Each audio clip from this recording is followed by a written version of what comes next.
Welcome, friends. This is Dr. Vishal Verma again, and this lecture will be talking about trying to understand about the concept of spaces. Okay.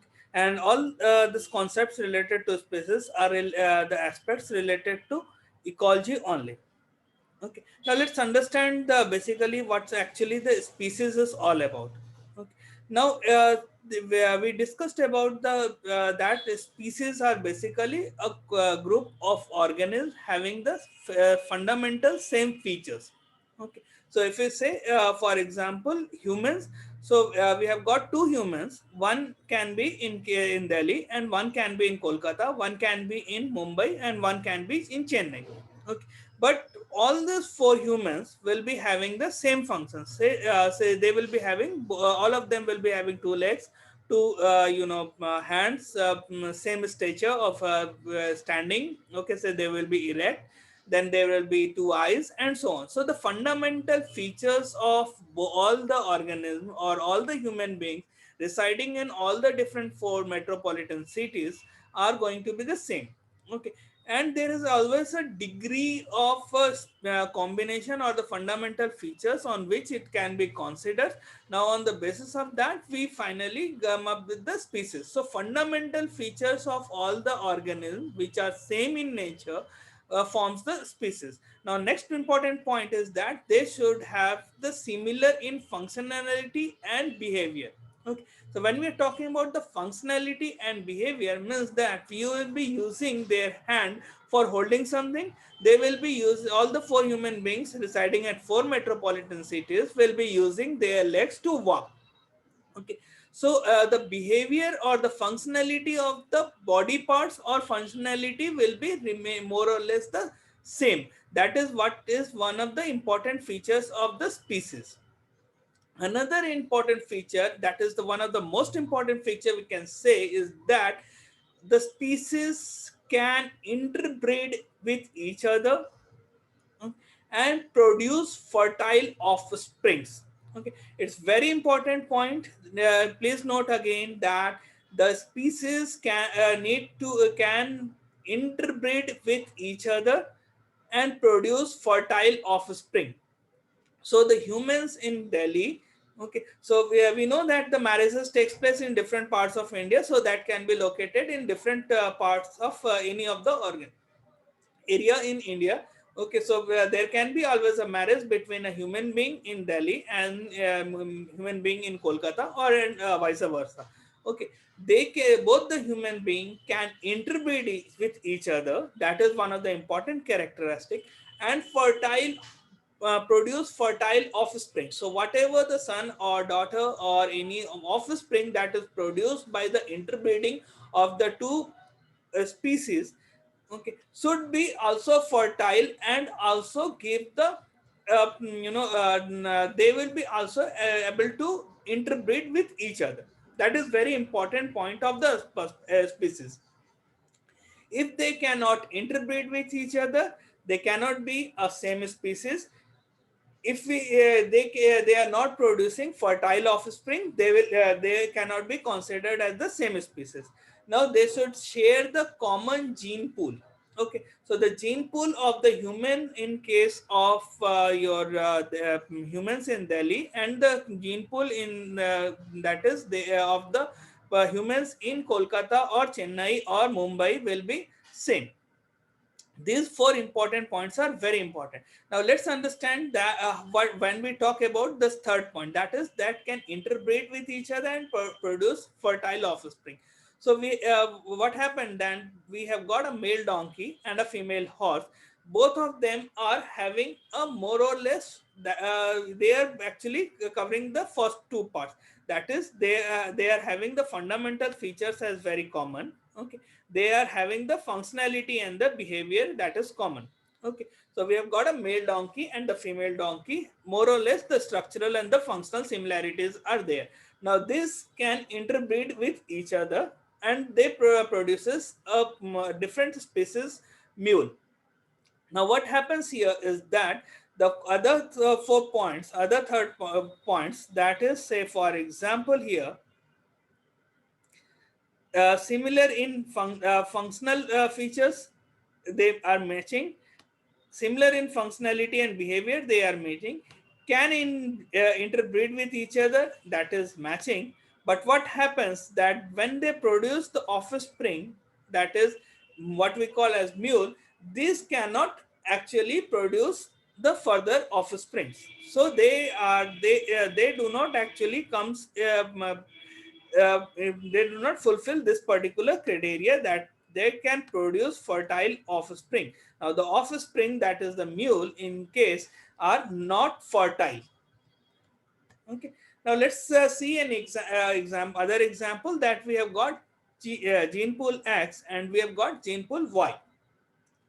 If there is a transfer of gene between species, between two different gene pool, now in that case this gene pool X that is showing as the species A and the gene pool Y that is showing as the species Y are common. Okay, that is what is the important characteristic of the species. Okay, now if there is no transfer of genes between gene pool X and the gene pool Y, then they are two different species. Okay, now this genetic variation actually has got some degree of variation. Okay, so at a certain degree that is acceptable, and at a certain degree we will call the species. Now what is happening here, it is important to understand that in case of when we say that species is basically also a concept for the taxonomical in taxonomical literatures. Okay, so when we talk about the different varieties, subspecies, that is here that what we consider as the how much there is a combination between the two gene pool. Okay, that is very much important to understand this concept. Now there are different terminologies related to species. Okay, let's understand terminology of the species in details so that you can write in for the examinations, and also it should be getting a clarity and understanding if you are preparing for any interviews or for examination and so on. Okay. Now, first of them, let's start with the endemic species. Now, endemic species are basically confined in a particular area. Now, when we say endemic, so for example, we say that say for example, when the first word of the endemic comes, that is what we say, kangaroo. We know that the kangaroo, the area of Australia actually comes into our picture, comes into our mind. Okay, so kangaroo is endemic to Australia. So they are basically found in a confined into a particular area. Although the kangaroos are kept in zoological gardens and so on, but that is not their own natural area. So not when we talk about the confined in a particular area, we are talking about the natural areas. Now it's important to understand that all endemic species are rare species, but all rare species are not endemic species. Let me explain this term so that it will be clear for us. Okay, say for example, where there is an area.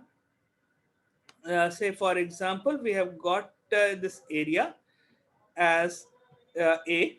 Okay, and there was many plants in there. So we have got plant 1 here, plant 2 here, plant 3 here. Okay, and the population was also there. Quite number of population was also there for all the plants. Okay, now what happens is this: if for example we have got 1,000 plants for this, 1,500 plants for this, 2,000 plants for this, and say 2,000 plants again for this. So there was the cutting of the forest because of requirement of food, fodder, or anything else related to those plants were cut off. Okay. Now what happened here is that when these were cut off, now the population here actually becomes, say for example, it was reduced to 5, it was reduced to 10. Okay, and it was reduced to say 12. Okay, and it was reduced to say 15. Okay, so we have got different plant population. Now what is happening that these species are this is we said that all endemic species are rare species. Now this is not actually rare. This rare is in this particular area. Okay, so for example, when we are saying we are talking about the area, this is particular area. Okay, so this is rare to this. Okay, but if you see the entire population or the entire complete landscape of this area, okay, so what is happening here that these are although rare in this, but the species are not endemic to endemic because they are available at different locations. Okay, so that is why it is said that all endemic species, okay, so if a kangaroo is there, kangaroo is a rare species, but all rare species are not endemic because they can be at different locations. Now let's understand the concept where from the endemic concept of endemic species came for.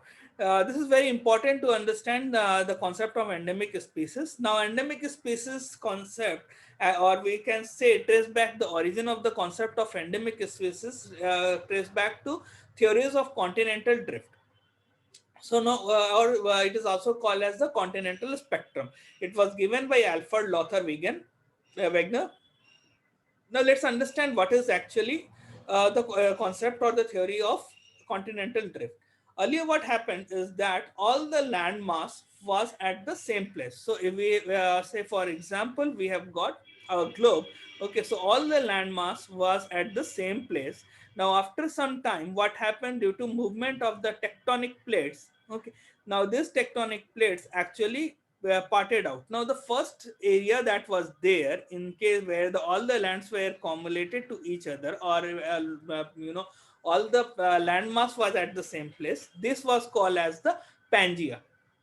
Now Pangea divided into initially into two parts, okay, and then further the continents were developed. Okay, so let's take a square example to understand the concept of Pangea. So this was the Pangea, okay, and then where we outside that was the ocean, and then we have the landmass here. Okay, so now this Pangea, so we have got, say for example, let's take our endemic species kangaroo here. Okay, so we have got kangaroo here. Okay, now we have got kangaroo here. Okay, so kangaroo was present in all the lands of Pangea. Okay, yeah, it was distributed uniformly. Along with the kangaroo there were, say, species A, okay, then there were species B, there were species C, so there were different species. Okay, now what happened due to tectonic movement, these all came out as the different parts. Okay, so we have the four different continents. So for example we have got continent A. Let's take a different color. So we have got the other continent B. We've got other one, say C, and then we can take this one. Okay. So we have got this as 4. Okay, now what happened that there in here kangaroo was also there. Okay, so then we species A, species B, species C were also there. Okay, same thing happened here. Okay, same thing happened here. So the distribution of all the species of different different populations were the part of this particular community. Okay. But as since this movement was from moving from Pangea to different parts, so if it moved, different parts of the globe. Okay, so this is moving this side, this is moving this side. So those moving towards the North Pole were having the lower temperature. Those moving at the South Pole was having lower temperature, and those moving towards the equator.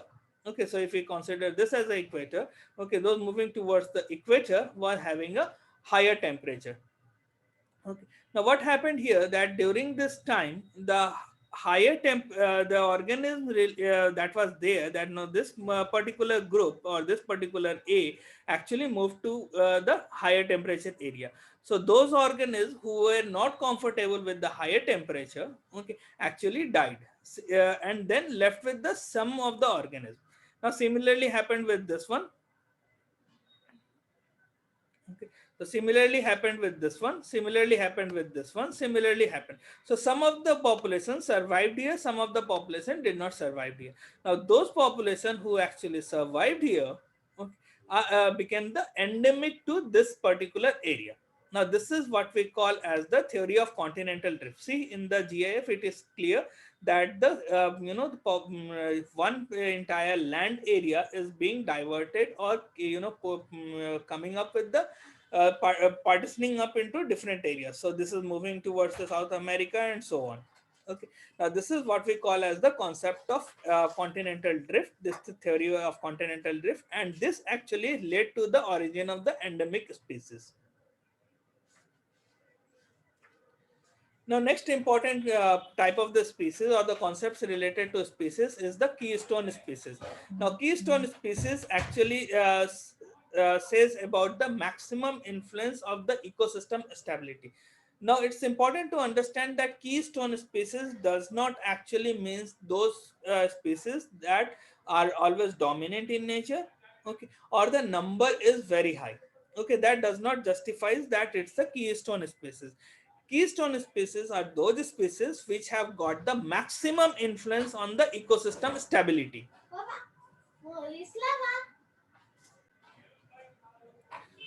So, ecologist called Robert Payne coined the term of keystone species in the year or the decade of 1960s.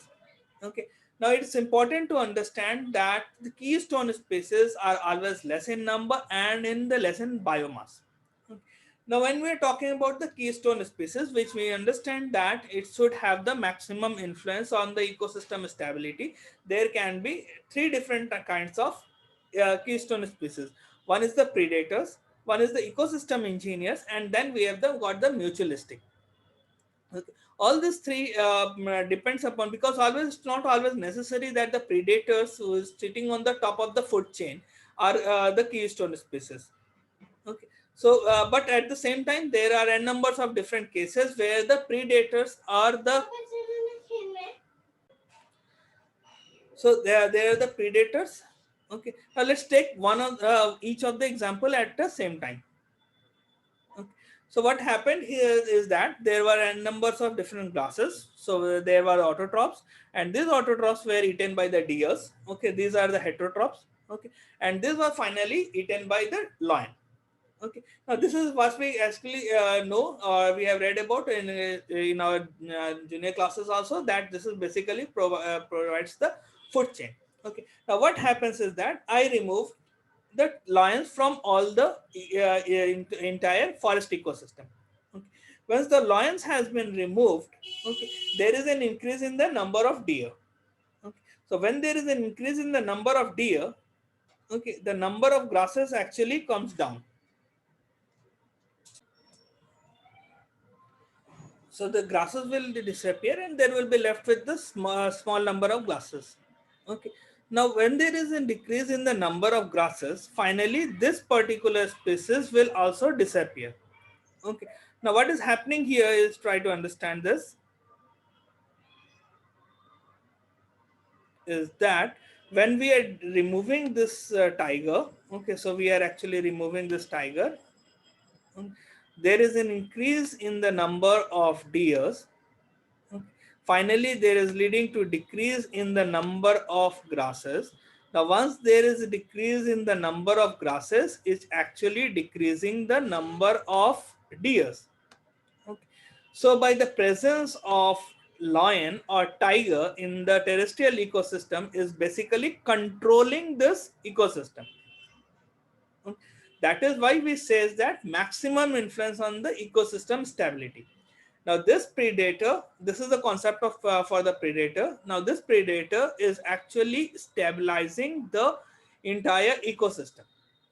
Now, let's take another example that is related to ecosystem engineers. Okay. So, we have heard about the African elephant.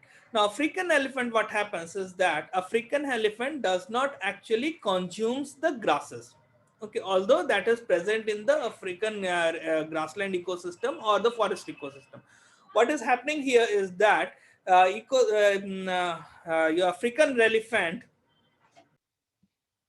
eats all the the bark of the trees, and at the same time they actually destroys the during their eating habit or their feeding processes, they eat the trees, most of the trees, the bark of the trees, and they eat up all the parts of the trees. Now what actually is happening here is that when they are eating up the trees, they are actually creating a space for the the grassland to cultivate more. They're creating an area for that, open area. At the same time, their excreta, that is after the consumption of the food, their excreta is becoming a fertilizer for the grassland ecosystem. Now, with the increase in the grassland ecosystem, actually there is an increase in the organism or the number of population of certain species that is related to your grassland ecosystem. Say, for example, there will be an increase in the number of deers, there will be increase in the number of rabbits, and so on. That is herbivores. Okay, and once the herbivores are there, there will be certain predators that will be, carnivores that will be using having those herbivores as the food. Okay. Now, what is actually this African elephants are not predators. Okay, but what is happening here is that because of their feeding habit of the food, they are actually creating the area for the grassland ecosystem to occur. Now, also it is important here to understand is that once they are cleaning up the different areas for the grassland ecosystem related by eating up the trees, there is an increase in the grassland ecosystem. Okay, now when there are growth in the grasses, we also know that the grasses dry up quickly, and because they are drying up quickly, they also destroyed by the forest. Now once they are destroyed by the forest, the entire process or the entire ecosystem is re-engineered. Okay, that is what we call as the keystone species, and that's related to sub part of that, that is ecosystem engineer. So if elephants in our case, in case of African elephant, they are actually working as the keystone engineers, ecosystem engineers, and they are the keystone species. Another concept for the keystone species are the mutualists. Now, for understanding the mutualism, there is a very good example that we say that the keystone species mutualists are those or more species that are engaged in a mutually benefited interaction. The change in one species would impact the others, and the change of these two others will impact the entire ecosystem.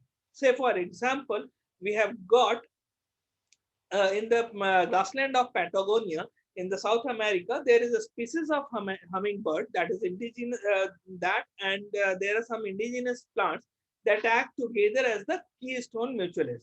What happens here is that the local trees or the shrubs of the flowering plant are pollinated only by this hummingbird that is known as the green-black firecrown. Now, green-black firecrowns pollinate 20% of the local plant species. Now, in terms, what is happening when we say the concept of mutualism, it is always important to understand that one species, when it's benefiting to the other species, it will be getting something in return. So, the green-black firecrowns pollinates the flower, and at the same time, the flowers or the plants provide them with the sugary nectar that makes up the most of the hummingbirds' flight. Now, what happens is that here that the pocket of the existing Patagonian habitat would collapse without. So the pockets of the existing Patagonian habitat would collapse without this green-black firecrowns. Okay. Now, this green-black firecrowns actually have got a mutualistic relationship. Now, both the plants that is providing them with the species or the nectar, as well as the black green green black back firecrowns. Okay, these two mutualistic relationship between two of these species or the group of populations is very important for entire ecosystem to work. Now, when we are talking about the mutualism, there is always important to understand about the critical link species. Now, critical link species are the species which play an important role in supporting the network species by functioning as the pollinators, nutrient circulators, or absorbers. Okay, so you need to remember that whenever we hear the word called critical link species, the word called pollinate, it should be related to pollinators, nutrient circulators, or absorbers. Now, there is agave. In case of agave, there is a moth. Okay. Now, these moths are basically related to this species. Okay. So, there is a relationship between this. So, there is a critical link. Agave will not be, pollinated by any other organism, any other insect, unless other than this moth. Okay. And this moth will not get their food other than the fruits or the plant parts of the agave. Okay. Now this is what we call as the critical link species. So what is happening here, that the concept of pollination is taking place. Now similarly, we have got the rhizomes. So we have got rhizomes at different levels in the fruits. Okay. Now presence of these rhizomes. Okay. So they are basically what they are doing as the nutrient circulators and also having in the absorption. So what is happening here is that the presence of the rhizomes here, mycorrhiza here. Now this mycorrhiza, actually what is happening is providing them the absorption of nitrogen. Now, with the absorption of the nitrogen, the plants is actually growing faster. While if there are no mycorrhiza is present, the plant is growing slowly. Okay. At the same time, this plant is providing them these mycorrhizas with the combination of the different carbohydrates for their living. Okay. So in that case, there is a mutualistic relationship. Okay. Now, when we are talking about the mutualistic relationship between the plant as well as in the mycorrhiza. Okay, now this relationship is related to your nutrients circulation, and also they are helping in the absorption. Now this when they eat any of them. Okay, so when we are talking about the pollinators, we are talking about nutrient circulators, or we are talking about the absorbers. Any of this, when they are taking, and because of the absence of this concept of pollinators or nutrient circulation or absorber, there will be a less growth or the death of the plant. Okay. Then it will be a critical linked species. Okay, let's take out the another species, that is what we call as the biotype. Now, in case of biotypes, what happens is that we have got the varieties or the subspecies. So remember, when we talked about the species, we talked about that there can be a certain degree for which we will consider as a species. So there can be, say for example, there can be some differences among the two organisms or two organisms. When we are, there will be a certain level of level of contradiction between two different species, different organisms. We will not actually put that in the different species. So what we'll do is create them as a variety or a subspecies. Now here it is important that the major barrier for the concept of biotype is the genetic variation. So we have got three different kinds of plant. Okay, they no these are, although they are different in their structure, different in their function. Okay, and at the same time, if say for example in a particular area, say same location, we've got same location, and in this same location, even if we got cabbage, we have got cauliflower, and we have got null here. All these plants will actually will the pollens will not fertilize each other. Okay. But at the same time, it's important to understand that there is a certain degree of difference, but morphologically, or say for example, if we study on the basis of their inflorescence or the basis of their structure of their leaves and so on, there are much more the characteristic matching to each other. When there is a dissimilarities is less. So there is certain degree at which we identify that there will be a certain degree. But it can always happen that this genetic variation may lead to further species if there is a change or the degree of dissimilarity increases. Then there will be a formation of a species. Till then, if that there is up to certain extent the dissimilarities of between the two species is acceptable, it will be considered only as the variety or the subspecies. So we have got three different plants. Okay, the genus is Brassica, the variety species is Oleracea. In case of cabbage, the genus is Brassica, the species is Oleracea. In case of Nolhol, the Brassica is the genus, Oleracea is the species. Okay, so we do not actually differentiate between these three species. We do not consider as this one as different species, this one as different species, cauliflower, nolcol, and cabbage as different species. So what we actually have is the variety botrytis for your cauliflower, variety capitate for your cabbage, and variety colopara for your nolcol. Now, this is actually what we call as the concept of biotypes. Now, other important concept is the concept of ecotypes. Now, what is happening in case of the ecotypes? An ecotype is a population or the species that is adapted to the local environmental condition. Okay. Now, what is happening in case of biotype is that there is the major barrier is the genetic variation. In case of your ecotype, the major variation is the geographical variation. Okay, there can be a little bit of genetic variation, but what happens here is, in say for example, there is a hill here. Okay, now this same plant called Achilea lanulosa, okay, this has been differentiated into two parts. Okay, so one is that it is growing at a very height, so it is converting into a shoot, while some plants are as roots. Okay. Now, what is happening here is that this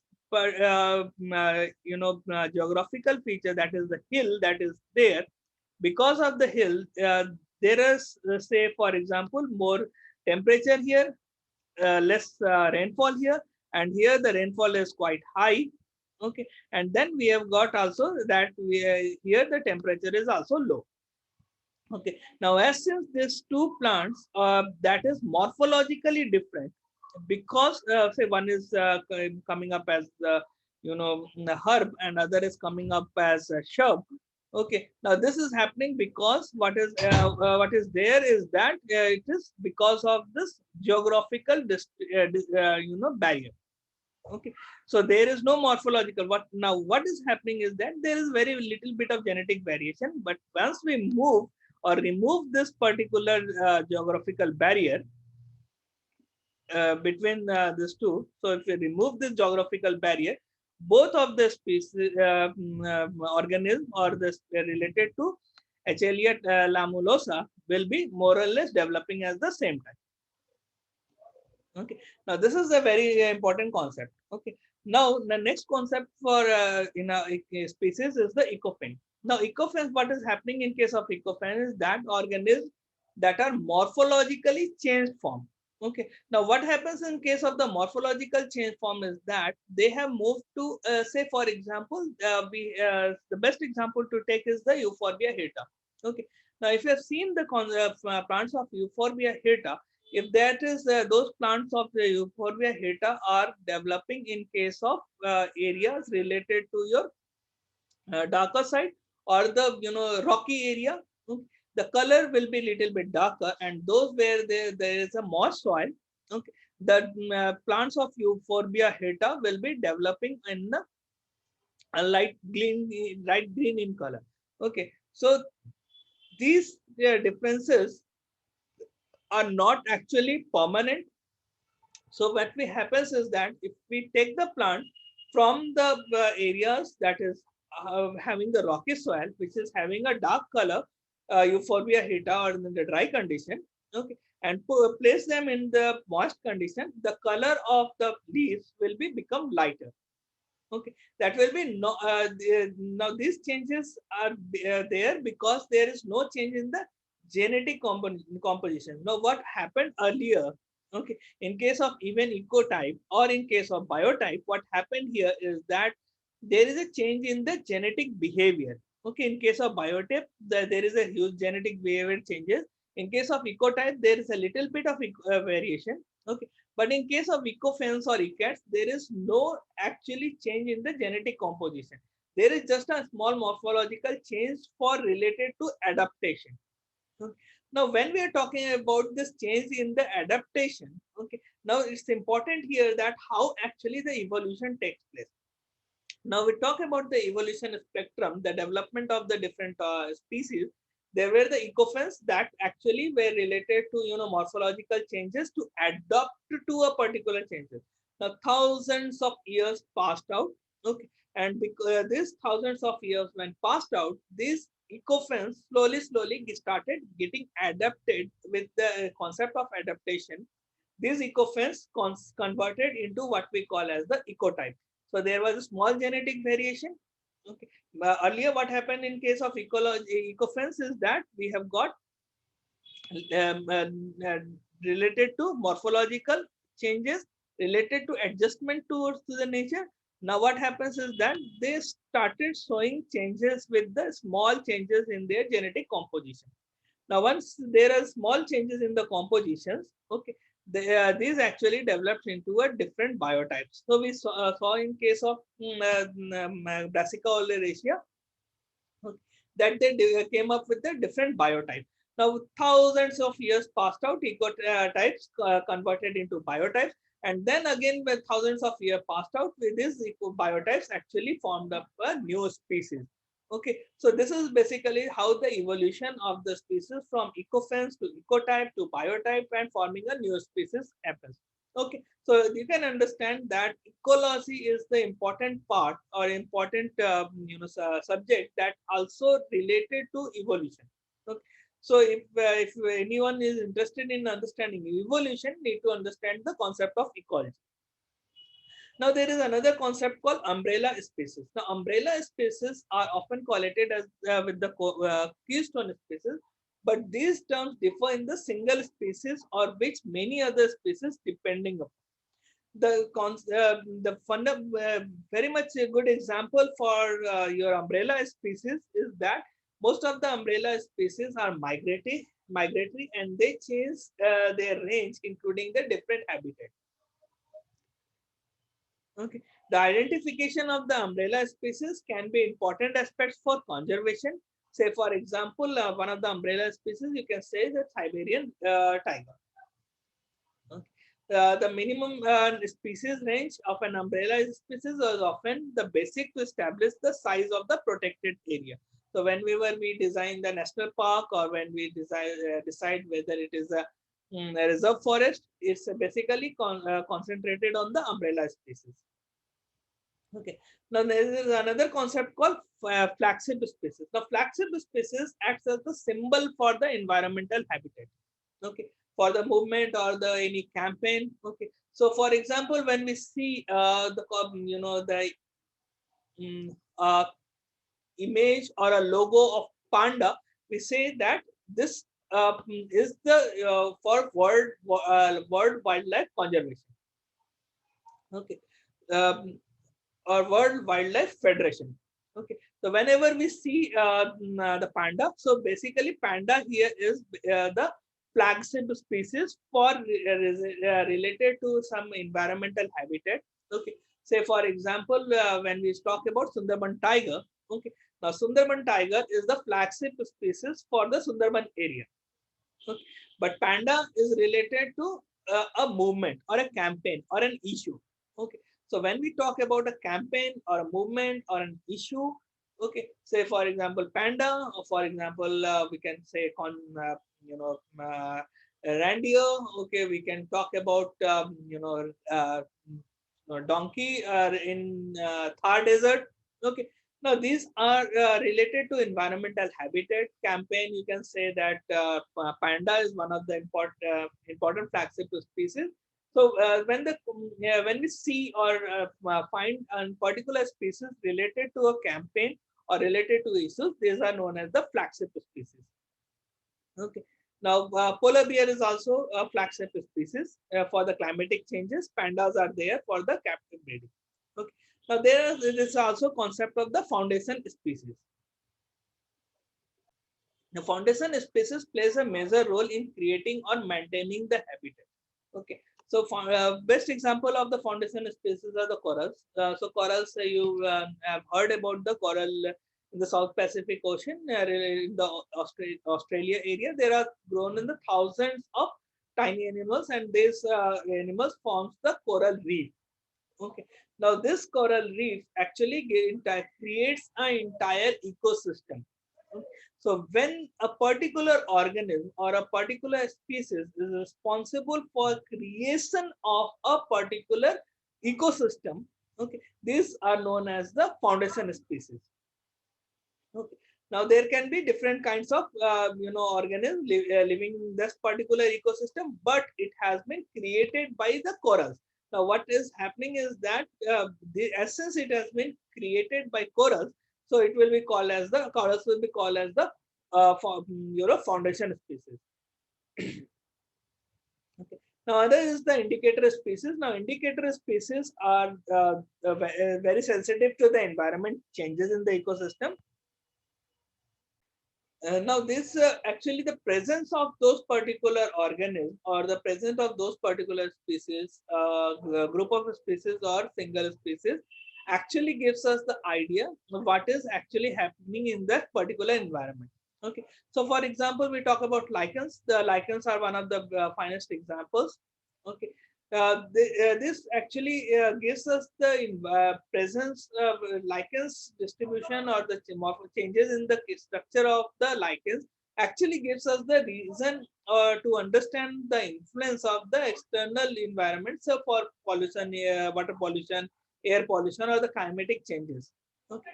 This reason why these indicators are also known as the sentinel species. Other form of the species is the age effect or the age species. Now, age effect or the age species is to the population of the community that occurs between two boundaries or the habitat of the ecotone. Now, let's understand using the diagram. So, we have got one habitat as this, and we have got another habitat as this.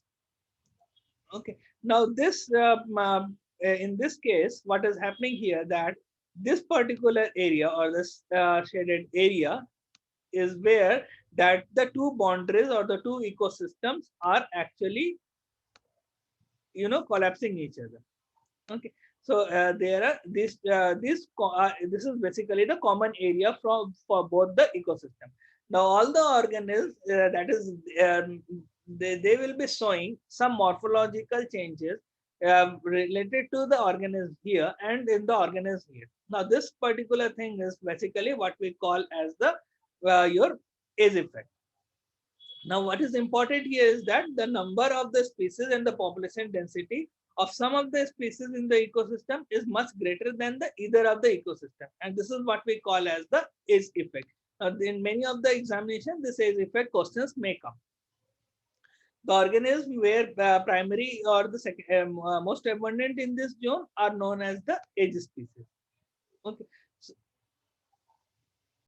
So in case of terrestrial ecosystem, age effect is especially applicable to the birds because birds are migratory in nature. Okay, so the density of bird in greater in the ecosystem between the forest and the desert. So this is the overview of the concept of species related to ecology. We will come again with the different other chapters of ecology. Okay, but it's very clear that number of questions comes in different examinations from the species itself. So thank you for your time. Okay. Till then, next lecture be online. Thank you.